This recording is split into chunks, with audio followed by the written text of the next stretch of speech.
Doug Mazeski. Doug, do you know that we have filmed 80 episodes? Yes, and so that means we've been down in this basement a lot. It's hot down here. And we have been blessed with having a lot of artists on the show. And I must say, I never expected the amazing stories and talent that we've seen. It's really been incredible. With the artists, and some of the others too. I mean, totally.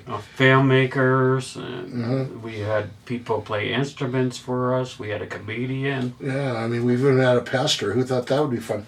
But anyway, so we're delighted to have another local artist who does a combination of hand and digital art.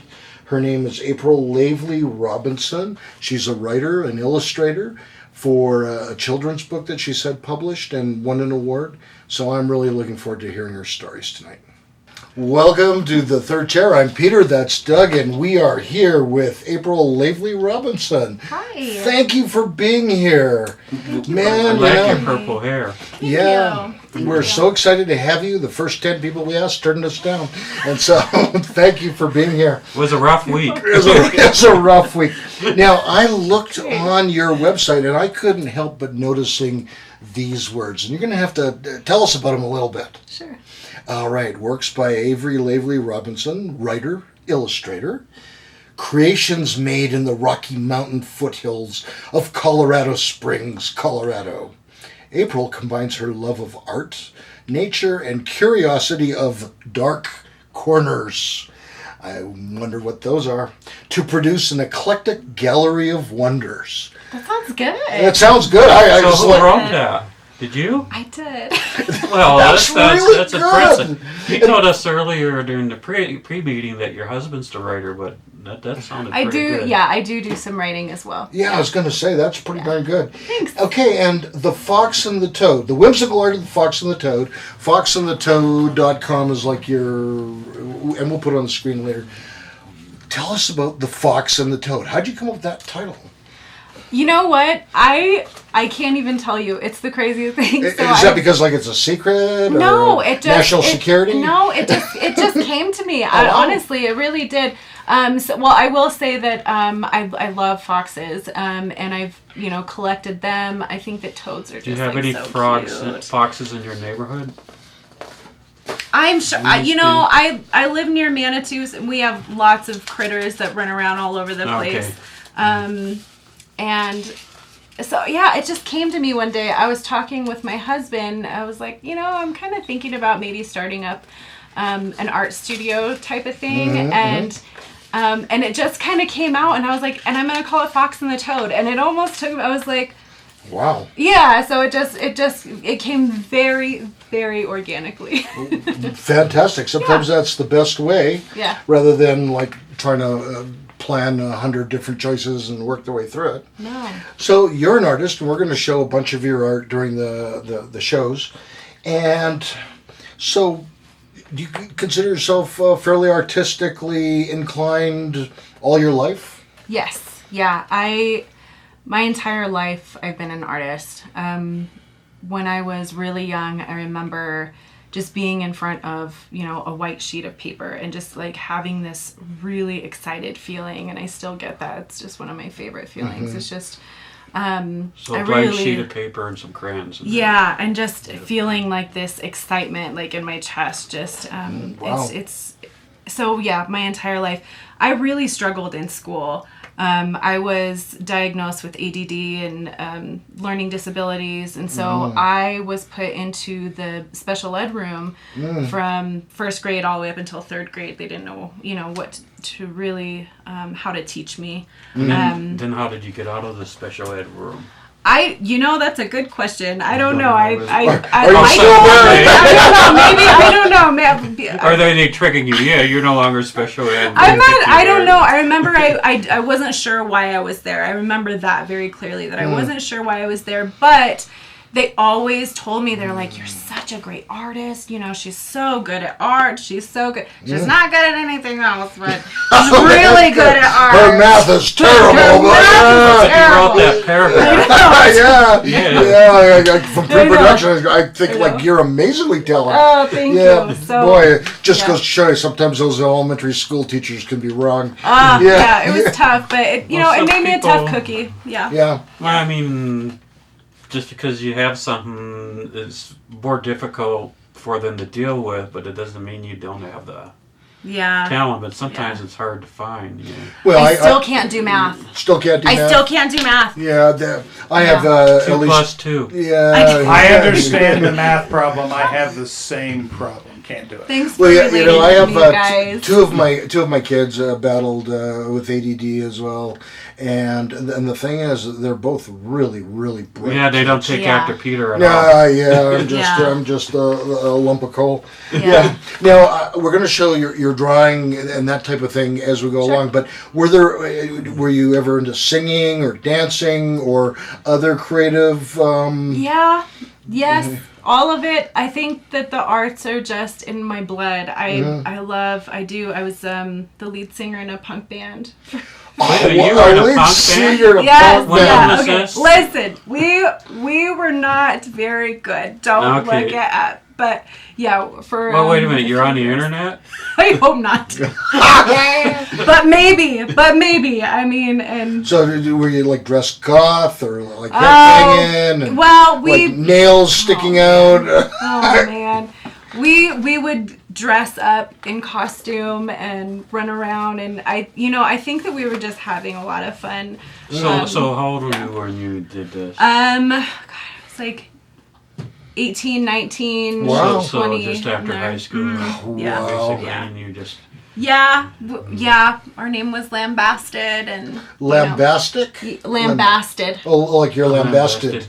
Oh yeah, wow. That's a pretty good name though. Yeah, we. You come up with the names, the Fox and the Toad. I did not Lambasted. come up with that one. I don't know. Did you guys cut an album? We did, and then we also, we performed.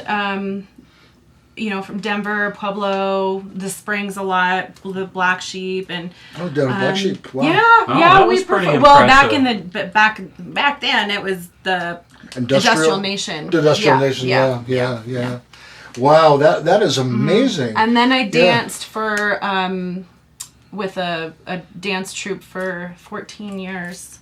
You danced with a dance troupe for 14 years. Wow. You truly are like an artist, like through and through. Yeah. Did you play bass guitar on stage too? I don't play instruments. You just sang? No math and no instruments. No math, no instruments. No. Never were with a band. Just didn't work with me. Yeah. Just sang with a band. Yeah. Now, do you ever give career advice, like to young ladies, like, I think you ought to try for a few years in a punk band and maybe some competitive dance? I just say, just do everything, I always say just do what you like and just forget about the rest. If there's something that you're not good at, or Did you have the support of friends and family when you were doing some of these things? Oh, I've got it.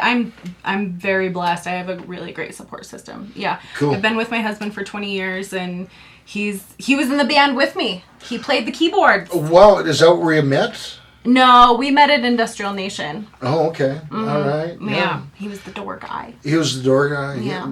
Fantastic. We had another guest to marry. No, her brother-in-law was the door guy. Yeah, she married a ski instructor or something. I don't know. We've got some married, interesting stories. Yeah, she had... The ski instructor was bothering her, and so she went and complained to the door guy, and then she didn't know that they were brothers. Oh my gosh! But she married the ski instructor. So how did you decide on what area of art you were going to pursue? I mean, so you had dance, you had music, you had some drawing, maybe axe throwing, and then how did you sort of begin to narrow it down and say, this is what I want to do? Well, I've always drawn my entire life, and then when I was maybe 13, I started painting, and I've painted for years, and then I got into gourd art. just Gourd. What is gourd? yeah, like gourds, and then you carve them, turn them into like vases or purses or something. Okay. I mean, they have a whole show on Food Channel. Yeah, Halloween. I know. It's amazing. Yes, Gourd. gourd. I mean, I'm Well, wait a picturing like a minute. water buffalo But gourding if it- somebody. Was it a gourd? Did you eat the gourd then, or? No, they're actually toxic. You don't want to eat them. Well, No, why- they're why dried. was it on they're the Food dried. Channel? They're dried. They're dried. So you get them from just farms, but they're dried gourds. Yeah. Oh, Yeah. okay. Wow. Wow. Toxic when you have them. Fantastic. Well, we're going to go to a break, and when we come back, Mr. Doug is going to pick up with a few more questions. All right. Sounds And good. we come right back. Okay.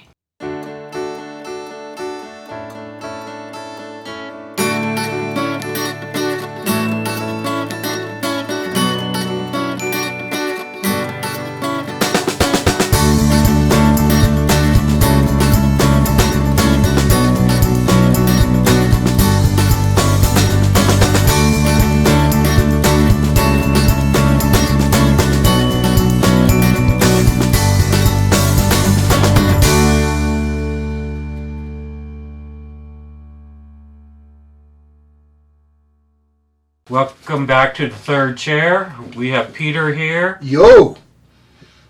Yo. Yo might be Yo! more accurate here. Yeah. And our guest, April. And Yay. I look around Peter and I see a beautiful drawing here. Why, thank you. Not you, unless you did the drawing, but I don't think so. No. I seen you draw. And Yeah, stick man. Yeah. yeah, this is a lot more than the stick man. So you were going to show us like your process, and this is going to help. And it's a beautiful drawing Thank you. of a mermaid with a. Sitting on a fish hook. All right. Oh yeah, this is.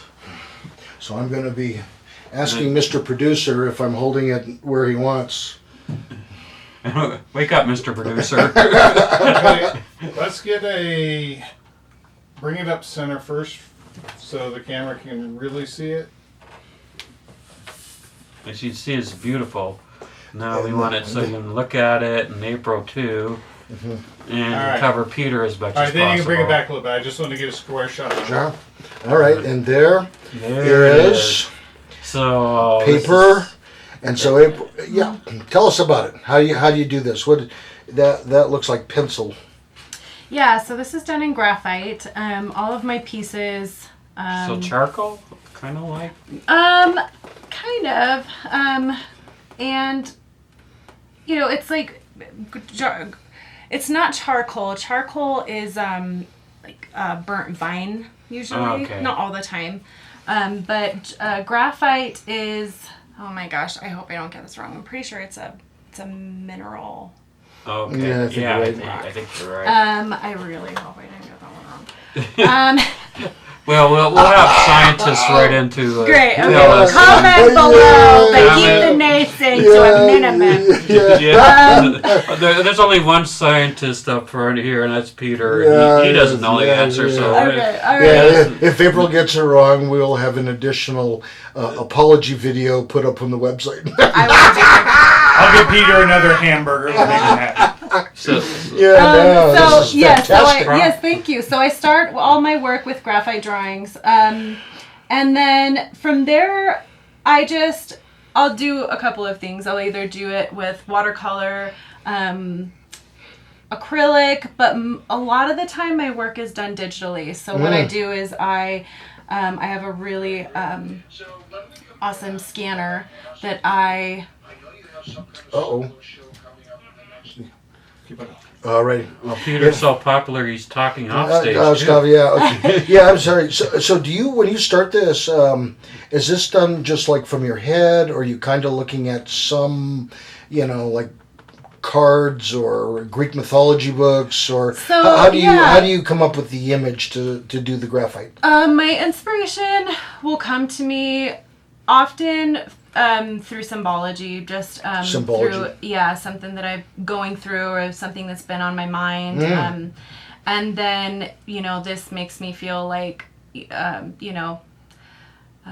like the Tale of Sorrow, the one with the raven. Yeah, that is so awesome. Yeah, that's it's very symbolic of depression and having a veil over your eyes, basically. When you're depressed and going through negative emotions and whatnot, it's hard to see through it. Yes. So this one actually came right before I fall asleep. Sometimes something will pop into my head. So she visited me right before I was falling asleep. Wow. And good time to use your imagination. Yeah, but then I'm like, I need to sketch this out really quick. So then you keep you like a book beside the bed. Most Did of you the wake time, up and have to sketch this? Yeah, so I have to sketch this. Wow. And amazing. I would never get back to sleep again. So then, actually, I sleep better. Oh, okay. Because then it's not on my mind. But so I will scan it into my computer, and then from there, I will paint digitally underneath the etched graphite, and I will paint on top of it as well. Wow. Yeah. And so, I mean, I'm looking at a lot of really fine detail in terms of the scales and the lines on the tail. So how long would this take you to sketch? And is there a lot of like erasing and putting in a new line sort of thing, or how does that work for you? Yeah. So I always do a rough sketch first, and then I have an art projector that I will take my paper that I'm going to be putting the final piece on, and I will project my sketch onto here so that I can just, do a key line of the image, and then I just from there will do all of the detail. I mean, you can see that I, mess up here or there. I'm like, oh, this actually needs to be a little bit different. So the beauty of graphite is that, it for the most part, it erases pretty easily. I mean, what impresses me about this process is that you're, in a sense, old school in terms of some of the drawing process, but also you've embraced technology. Yeah. And you've kind of combined the two. Yeah. Which is, in my opinion, a legitimate art form as much as painting, doing acrylic painting or whatever. Sure. Yeah. Yeah. Do you think what we're seeing in the future is going to be like more wide because you have all this new technology and you can use it in a lot of different ways? Yeah. And it's just the imagination of the artist. Right. So I would be called a hybrid artist because I use traditional mediums and combined with digital art.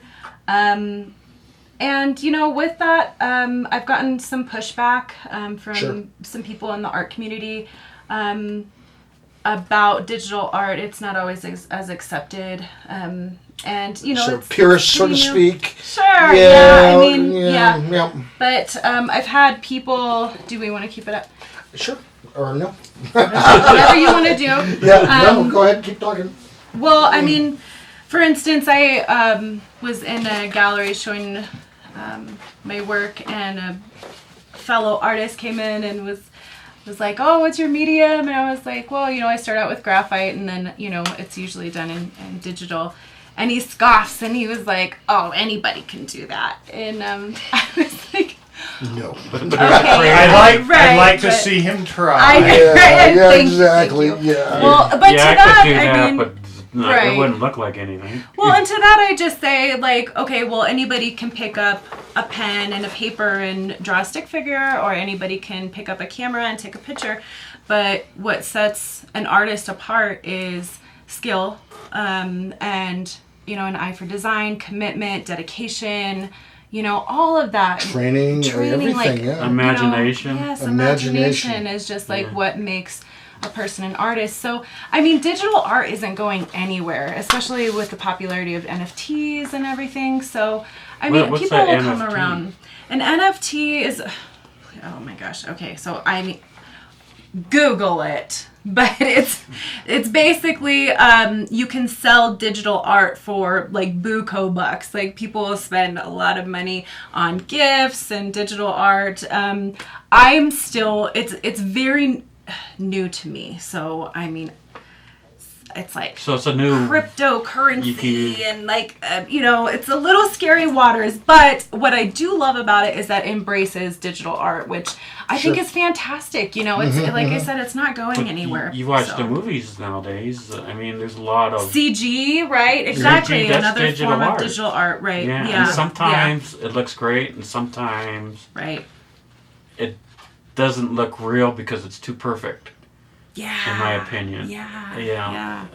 It's like the movie Ben-Hur. They had the previews, and I said, the one they made in the 60s looked more real, which is kind of... Right, sure. Because they did it out, and you could see the dirt, and it was inconsistent, but it looked too perfect.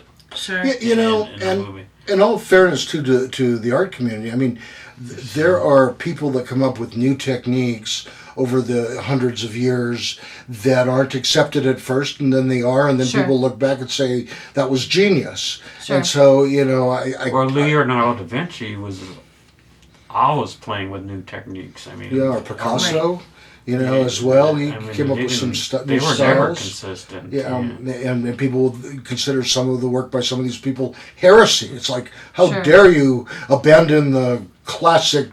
British lines. Michelangelo, when he painted the Sistine Chapel, had to come up with new techniques because he was painting a ceiling.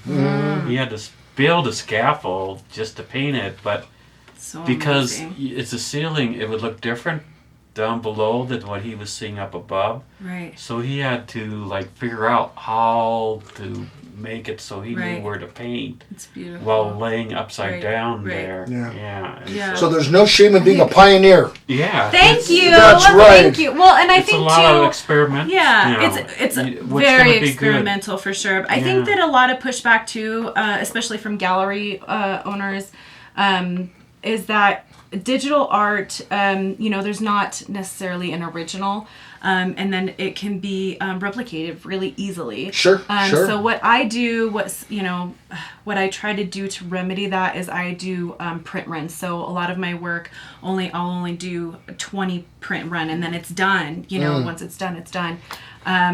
We'll talk more about that when we come back, and we're going to look at some of April's pictures. That's right. Great. All right, when we come right back.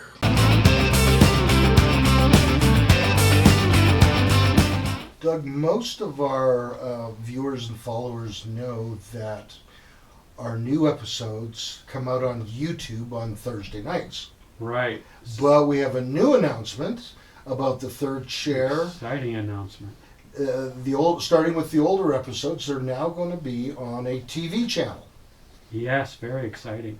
So the TV channel is with the Pikes Peak Library District, Comcast Channel 17 here in Colorado Springs. And I believe the episodes are going to play at 7 o'clock at night, but they may cycle them, and who knows, maybe they'll be on at 2 or 3 in the morning. So if you're in Colorado Springs and you have Comcast and access to Channel 17, you're able to watch The Third Chair. The episodes are edited a little bit shorter. Some of the commercials are taken out on TV. It should be exciting. Yeah, I can finally tell my friends I'm really on TV. We could tell them we're TV stars. That's right.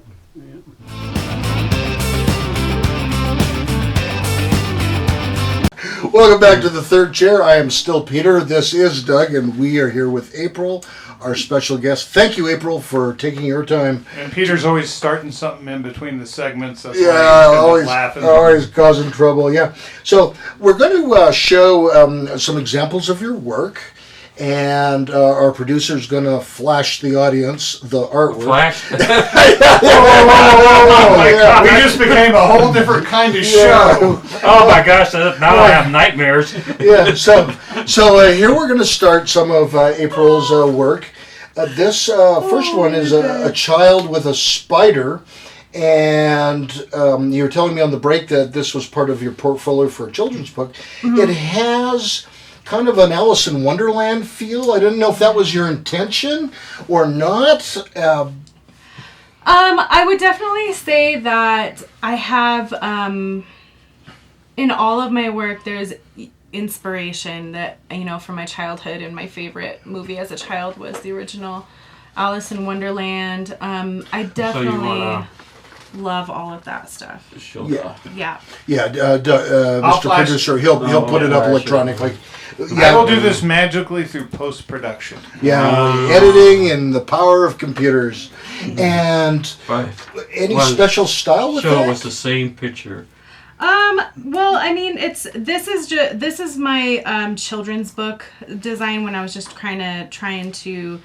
Really, I just feel like I've been trying to find my style for 38 years. I just, just trying to, I mean, I was really just playing around with different scenes and sketches, and this one came to me. I like the fact she's so cutesy and cartoony, but the spider looks, he looks scary and he's very dark. I love Tim Burton films. Was it like The Nightmare Before Christmas? Was that one? Like Coraline. We love. Did he do Coraline? Yeah. Oh gosh, I don't think so. I could be wrong. Well, what I think is, again, if I'm wrong, I'm very sorry. I don't know. I like it. I know Neil Gaiman wrote the book. I'll just put a bunch of bleeps in that section, and they'll never know. Neil Gaiman wrote the book, and then I read the book, and we went to the movie because my brother, he's the artist, and he gave my daughter the graphic novel, and I read that, and then we went to the movie, and that was really good. Well, what I like about that picture is the spider does look a little bit scary, but the kid looks friendly, and the spider doesn't look too scary. Like I remember, you remember Barney the dinosaur? Yeah, terrifying.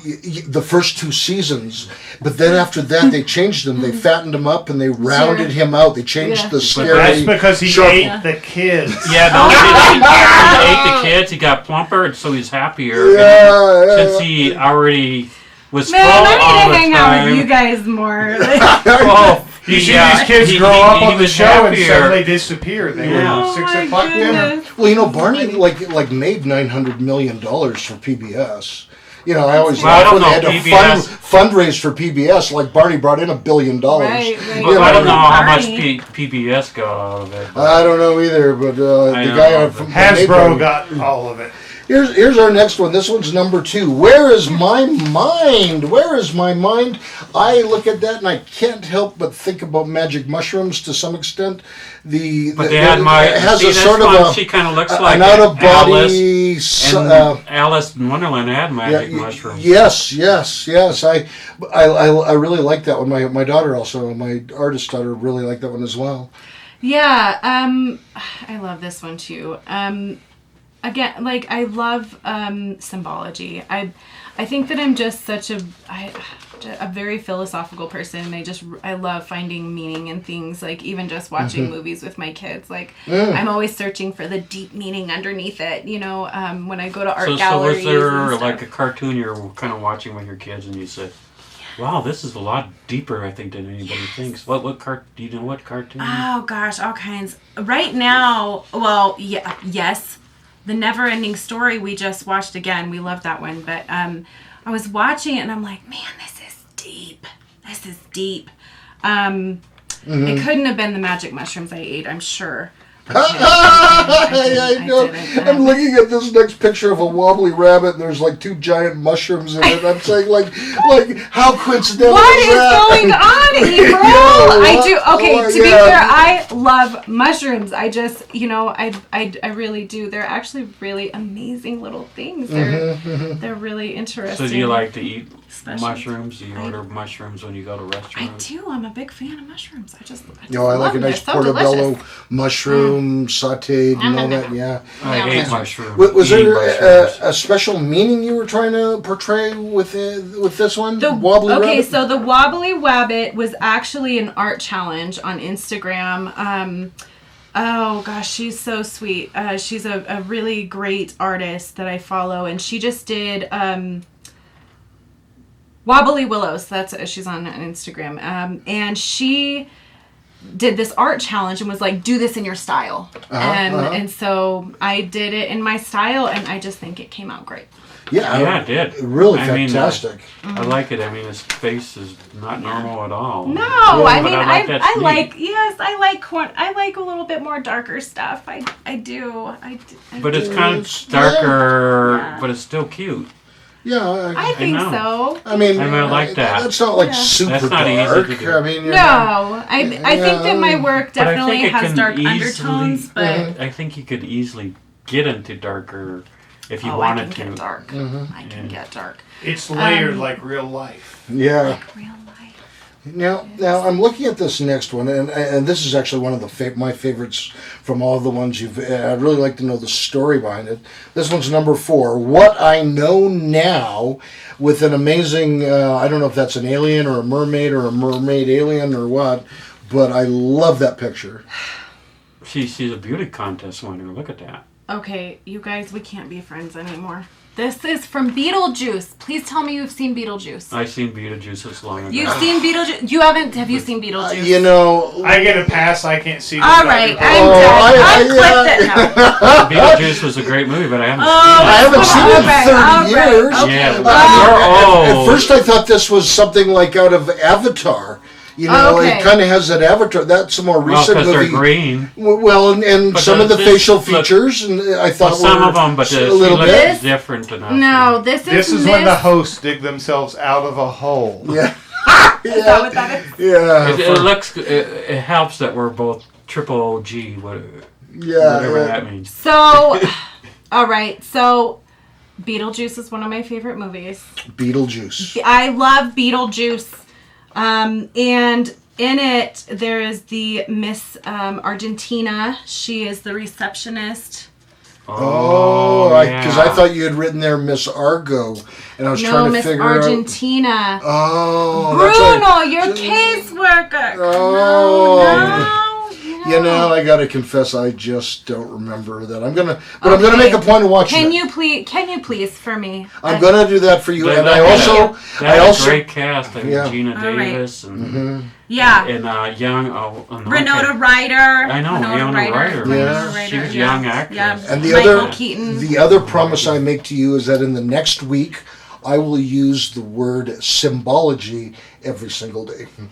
Every single day?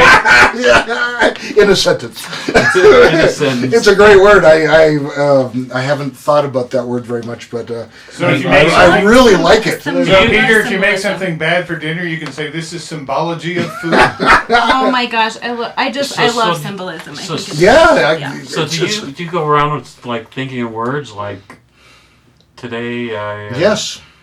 Oh, I never do. I'm in Toastmasters where you learn to public speak, and at every meeting, a random word is put up that you have to use during your speech time or report giving time.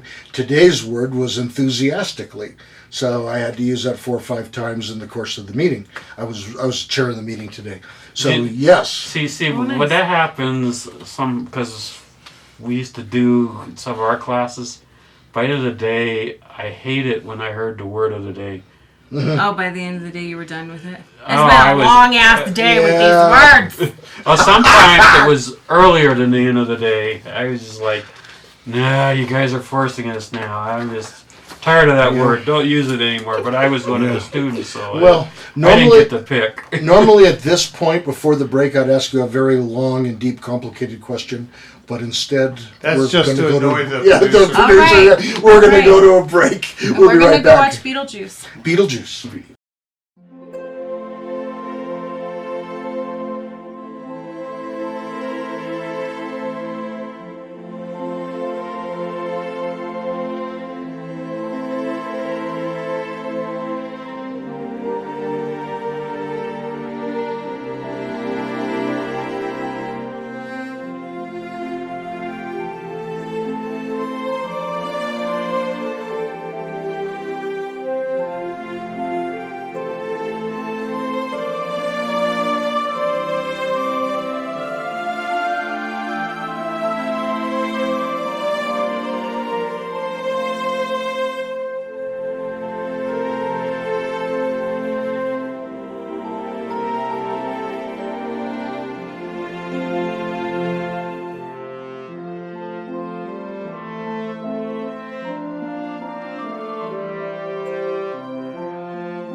Welcome back to the third chair. I don't know if he said, I will welcome us back or welcome us back, so I just assume it was me. Yeah, you did perfect, Doug. No, you got to get in there when you can. That's true. Never say a word. I hardly get a word edgewise on this show. But Peter is going to go through more of these wonderful this artwork. It's fantastic. Yes. Thank you. I'm so impressed. I'm so impressed, April. I'm going to put one up now here. This one I've labeled number 5, The Magician. And if I understand right, is this part of a tarot deck? It is, yeah. So are you going to do a whole deck? So, yes. We've had a few guests that actually are doing that. Yeah. Well, yeah.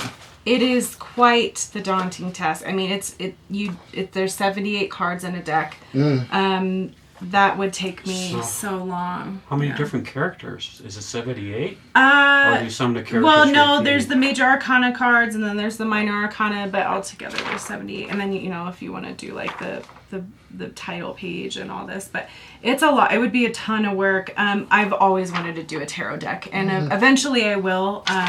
I love tarot, and I've been playing with tarot since I was, 15. So eventually I would like to. Have you ever done any predictions with it, or don't I'm somebody? so psychic. So psychic. You're psychic? I'm not. No, I'm not. I just like tarot cards and crystals. Cool. Like playing with them. Yeah, I dance under moons. yeah. Well, the next time you do that, let us know so we can show up with our cameras. Fantastic. That'd be great. We'll have a special surprise episode. We'll drink moon water. It would be fantastic. We need to stop talking about mooning because we already talked about flashing earlier. Yeah, we're not mooning either. Yeah, that was you who talked about flashing. We didn't talk about flashing.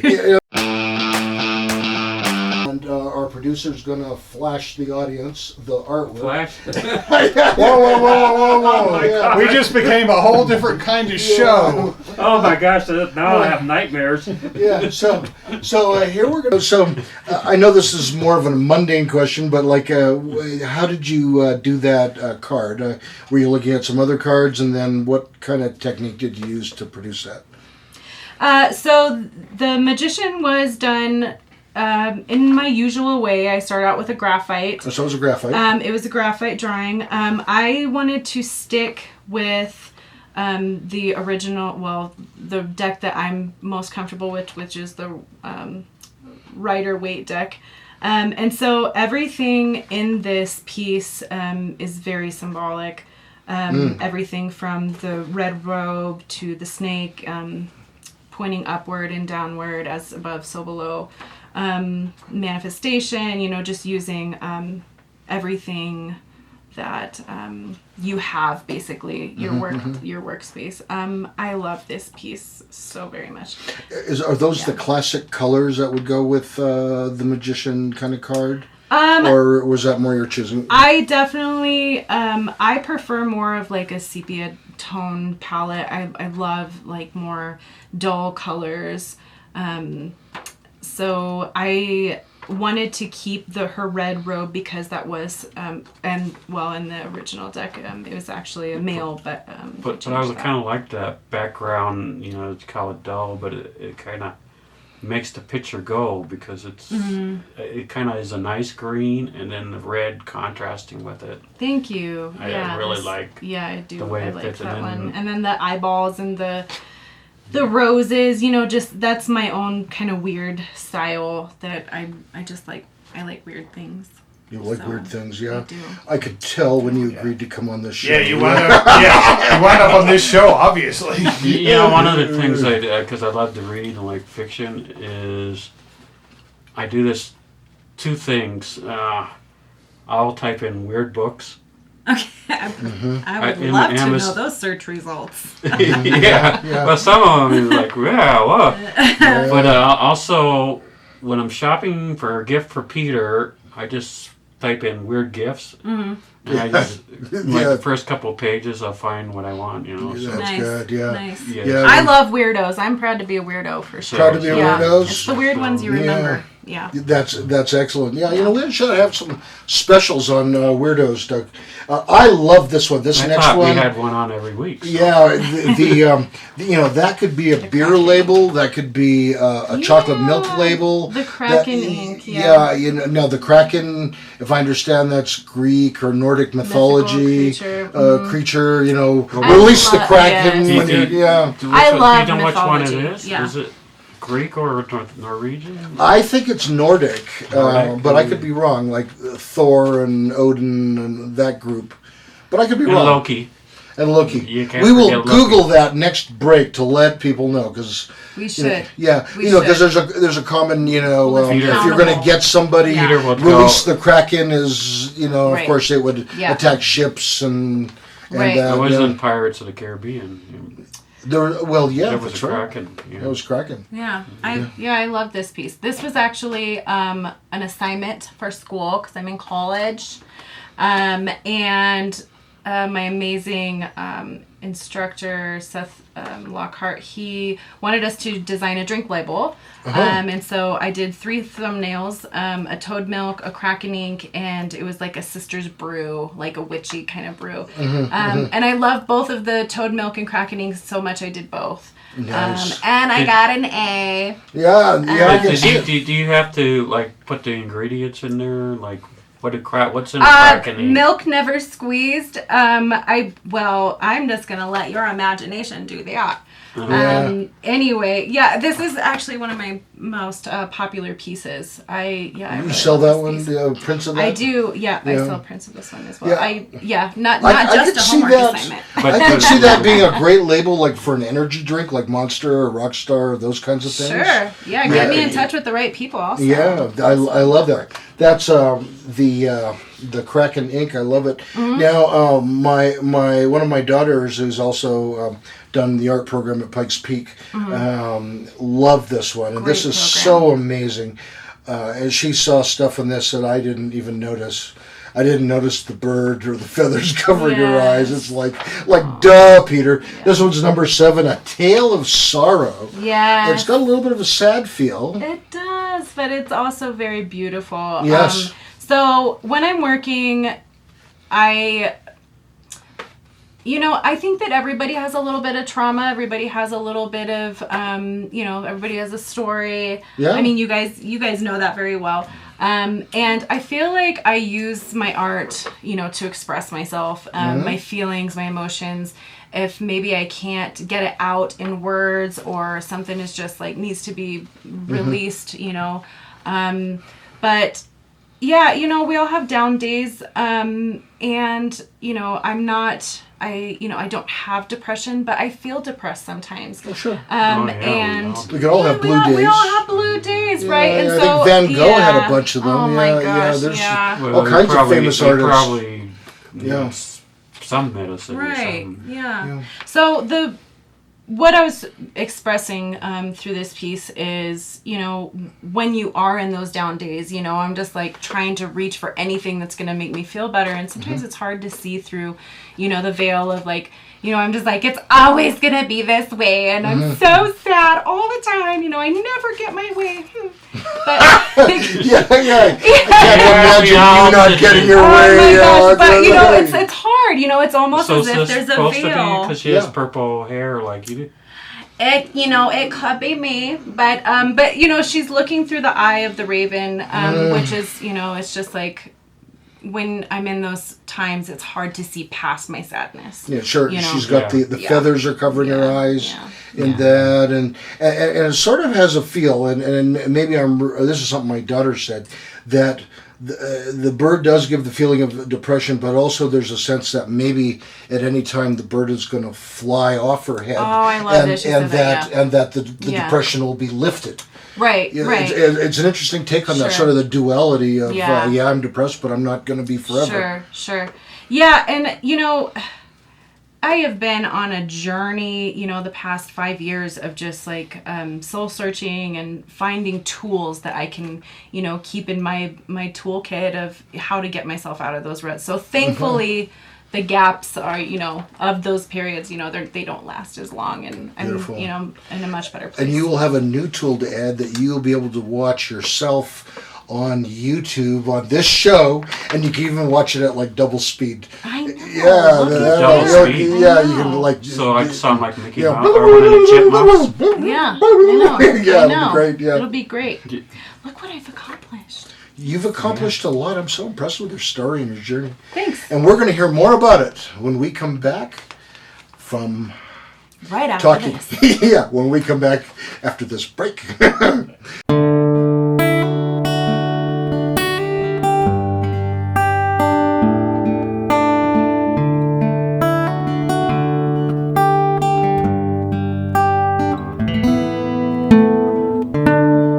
Hi, I'm Peter from Pikes Peak Recovery Coaching, and as you know, I do help people with drug and alcohol recovery issues. I love to help people get better, but I also offer a variety of other services, including regular life coaching services. I've helped several people write and finish a book. I've helped a doctor that was in medical school graduate and then get into a residency. And I also actually have quite a background in mathematics, and I do some math tutoring for the GED as well as the ASVAB for those that are thinking about a career in the military. So my contact information is on the screen. Please send me an email or a text, and we can talk about some of these services and how I can help. That's Peter Grigg at Pikes Peak Recovery Coaching.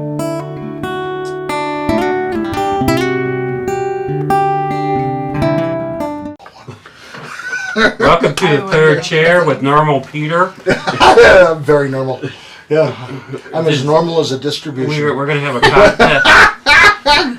We're going to have a contest to see if more people think you're normal or abnormal, and that will be your nickname. I think we need to take a survey of our followers sometime. Yes. Mm-hmm. So, you were telling us earlier in the last segment that you go to Pikes Peak community here in the Springs. Can you tell us about that? Because you're in an art program. Yes. So when I was looking around for some sort of illustration, I didn't know what I was even looking for, a degree or certification. I saw that PPCC in Colorado Springs offers an illustration program, and I did it, and I love it. I love it so much. My instructors are just incredible. Seth Lockhart is just incredible.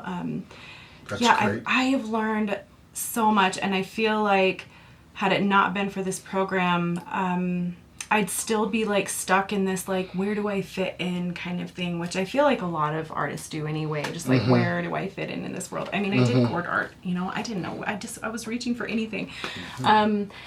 So I think that doing the program really tightened up my skills and gave me confidence. Like, I was just like, well, I don't know if I'm good, I don't know. And like, just doing the course just really gave me the confidence that I needed, and then the skills too. Yeah, great course. Yeah. Fantastic. Some people are down at community college, but they have some great instructors. Oh my gosh, yeah. Well, they actually just became a state college. Yeah, is there medical illustration too? Like there are some special illustration for people that like draw cadavers or operations showing the medical body, the bodies. Oh wow, you're talking about a dark subject, aren't you? I mean, you got to have like how to do the operation. It's nice if you have a nice drawing. Of course, nowadays they do photos and videos. I don't know. I don't. So that's not been on your curriculum yet. It's not on. No, so I have never. That's not going to be your niche. Check that off. Not going to be. Well, if a course comes up and you do take it, you need to let us know so we can bring you back to talk all about your time in the coroner's office. You know what, Peter? You should check the college and suggest this. Yeah. They take suggestions, I think. Yeah, I know, but they only listen to normal people. Excuse me, where's your suggestion box? Yeah, I want to know where I can sign up for a course drawing dead people. Some people, to see your art, and it'll I start. draw dead people. This one's wiggling and still alive. I love it. You guys are creepy and I Wait, love it. a wobbly bunny is coming out of it. Oh my god. Doug, can you pass my mushrooms? We're all gonna have mushroom dinner. Yeah, I'm or gonna saute a midnight nice snack. portobello, Dance with some on more the wine and make it a nice sauce, yeah. Yeah. That's great. Well, Let's do it. speaking of sauce, how can people get more of your sauce if they Yes, want to yeah. buy a print or Yes, thank send you a you. message or Sure. that kind of thing? What's the best way for people to get a hold of you? So, I have a website, and that's www.foxandthetoad.com. I'm also on Instagram at Fox and the Toad. And then I'm also at 2 galleries here in Colorado Springs. I'm at 45 Degree Gallery in Old Colorado City, and then I'm also at Novice Mortem Collective in downtown Colorado Springs. And both have my prints. And they're available for purchase, but people can also purchase from my website as well. Wow, fantastic. And just being in a gallery is such a huge thing. It's like when a writer has a literary agent or an actor has a talent agency that represent them. So that is Peter, no we have small. some good news. What's some good news? April's coming back next week. Oh, that's fantastic, because we're going to hear her special salon story. I'm Yes. looking forward to hearing it. We'll It's start the inspirational. episode with that. Yes, we're going to start the episode. In the meantime, please like, share, subscribe, hit the notification bell icon so you know when we have uploaded another episode. From Doug and April, good night. We'll see you next week.